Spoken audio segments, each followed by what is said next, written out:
നല്ലൊരു അടിപൊളി ടേസ്റ്റിൽ തയ്യാറാക്കിയെടുക്കാൻ പറ്റിയ ഒരു സ്പെഷ്യൽ സ്റ്റൂ ആണ് ഇന്ന് നമ്മൾ തയ്യാറാക്കിയത്. ഇതൾ കിച്ചണിലേക്ക് എല്ലാവർക്കും സ്വാഗതം. വളരെ സിമ്പിളായി തയ്യാറാക്കിയെടുക്കാൻ പറ്റിയ ഒരു വെജിറ്റബിൾ സ്റ്റൂ ആണ് ഇന്ന് നമ്മൾ തയ്യാറാക്കാൻ പോകുന്നത്. ഒരുപാട് സാധനങ്ങളൊന്നും ഇല്ലെങ്കിലും പെട്ടെന്ന് തന്നെ തയ്യാറാക്കിയെടുക്കാൻ പറ്റിയ വളരെ നല്ല ടേസ്റ്റിൽ തയ്യാറാക്കിയെടുക്കാൻ പറ്റിയ സ്റ്റൂ ആണ് ഇന്ന് നമ്മൾ തയ്യാറാക്കാൻ പോകുന്നത്. അതിനായി ബീൻസ് നമ്മൾ ചെറുതായി നുറുക്കിയെടുത്തിട്ടുണ്ട്. ഒരു ചട്ടി എടുത്തതിന് ശേഷം അതിലേക്ക് നുറുക്കി വെച്ചിരിക്കുന്ന ബീൻസ് ഇട്ട് കൊടുക്കാം. ക്യാരറ്റ്, ചെറുതായി അരിഞ്ഞ ക്യാരറ്റ്, ഒരു മീഡിയം സൈസ് ക്യാരറ്റാണ് നമ്മൾ എടുത്തിരിക്കുന്നത്, 2 എണ്ണം. ഒരു സബോള. ഇതിലേക്ക് വേകുവാൻ ആവശ്യമായ വെള്ളം ഒഴിച്ചു കൊടുക്കാം. ഒരുപാടൊന്നും വേണ്ട, അല്പം ഒഴിച്ചു കൊടുത്താൽ മതി. ഇത് മൂടി വെച്ച് നന്നായി ഒന്ന് വേവിച്ചെടുക്കാം. നന്നായി ഒന്ന് തിളച്ച് കിട്ടിയിട്ടുണ്ട്. ഈ സമയം ഇതിലേക്ക് അരിഞ്ഞു വെച്ചിരിക്കുന്ന പച്ചമുളക് ഇട്ട് കൊടുക്കാം. ഉപ്പ് പാകത്തിന്.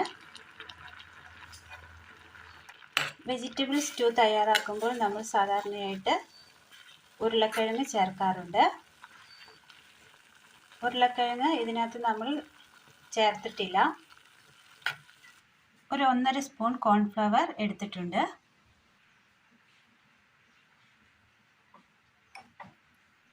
ഇതിലേക്ക് അല്പം തേങ്ങാപ്പാൽ ഒഴിച്ചു കൊടുക്കാം. നന്നായി ഒന്ന് മിക്സ് ചെയ്തെടുക്കാം.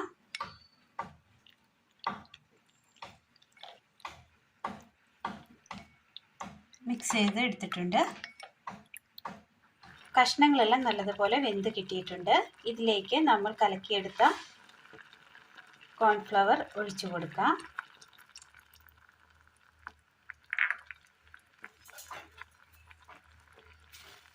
ഉരുളക്കിഴങ്ങ് ചേർക്കാത്തതുകൊണ്ട് കൊഴുപ്പ് കുറവായിരിക്കും. അതുകൊണ്ട് കൊഴുപ്പിനായാണ് നമ്മളിത് ചേർത്തിരിക്കുന്നത്.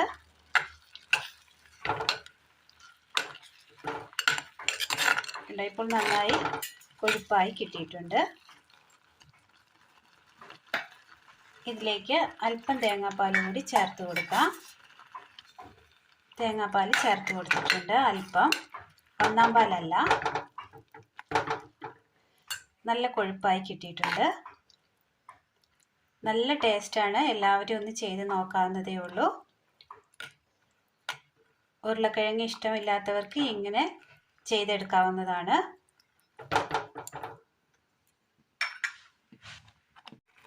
നല്ലതുപോലെ വെന്ത് കിട്ടിയിട്ടുണ്ട്. ഇത് വാങ്ങി മാറ്റി വെക്കാം. അടുപ്പത്തൊരു പാൻ വെച്ച് കൊടുത്തതിന് ശേഷം അല്പം വെളിച്ചെണ്ണ ഒഴിച്ചു കൊടുക്കാം. ചൂടായ എണ്ണയിലേക്ക് കടുകിട്ട് കൊടുക്കാം.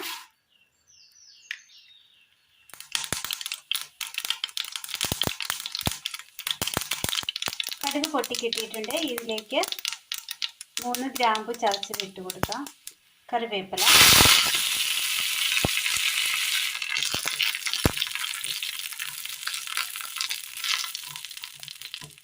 കറിയിലേക്ക് കടുക് താളിച്ച് ചേർത്ത് കൊടുക്കാം.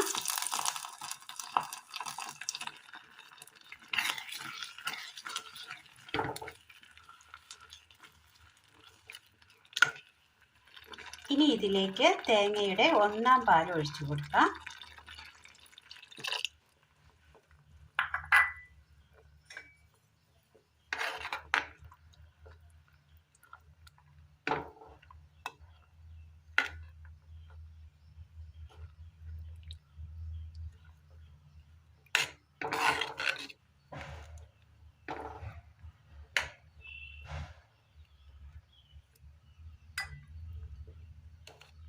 നല്ല കൊഴുപ്പിൽ തന്നെ കിട്ടിയിട്ടുണ്ട്.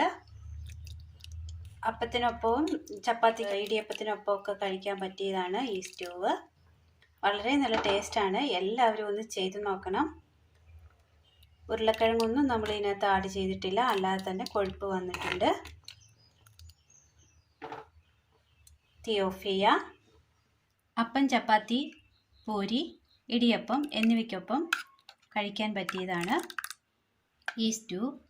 അധിക സാധനങ്ങളൊന്നും വേണമെന്നില്ല ഈ സ്റ്റൂ തയ്യാറാക്കുവാനായി. വളരെ സിമ്പിളായി പെട്ടെന്ന് തയ്യാറാക്കിയെടുക്കാൻ പറ്റിയ വെജിറ്റബിൾ സ്റ്റൂ ആണ് ഇന്ന് നമ്മൾ തയ്യാറാക്കിയത്. അപ്പോൾ ഇന്നത്തെ വീഡിയോ എല്ലാവർക്കും ഇഷ്ടമായി എന്ന് വിചാരിക്കുന്നു. ഇഷ്ടമായ ലൈക്ക് ചെയ്യാനും ഷെയർ ചെയ്യാനും സബ്സ്ക്രൈബ് ചെയ്യാനും മറക്കരുത്. താങ്ക്